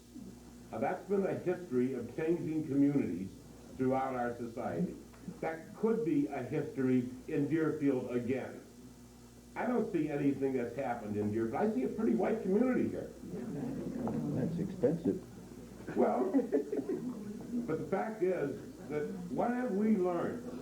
I don't have the feeling that Deerfield will sit through and say, you know, I don't care what happens. I don't care who lives next door to me, and I don't care how many people are on this block or how many people are on that block. I say that Deerfield will again go back to this realtors thing if it were to happen. And what are we doing? What are we doing to prepare ourselves to say, no, we're going to be different. This is not going to happen here. And I don't hear anybody talking about this at all, and I'm a little disappointed in Deerfield. Well, it can't happen here because we don't have the property. We don't get the property. John Friedman? Third on the comment. No quick thing. What the gentleman before me said, I thought that was excellent, and I would like us to discuss that. I had two other comments. One was people talk about how hard these people saved and how difficult it was for them to get their houses, how hard they worked for them. How did they think these new people were going to get their houses? They saved. They would be working hard for it. They could afford the houses here. They darn well would take care of them. I mean, and they were supposed to be nice. I saw the houses that are left. And as people have said, they were a little more expensive maybe than what was in town at the time. Second comment is I wish people who said, well, they were so good at blacks moving in, and it was understandable it wasn't so awful if they would just substitute Jews or Irish or blondes or Germans or English, whatever they happen to be, for blacks, and think about how they would feel if people said that. I think they might feel differently.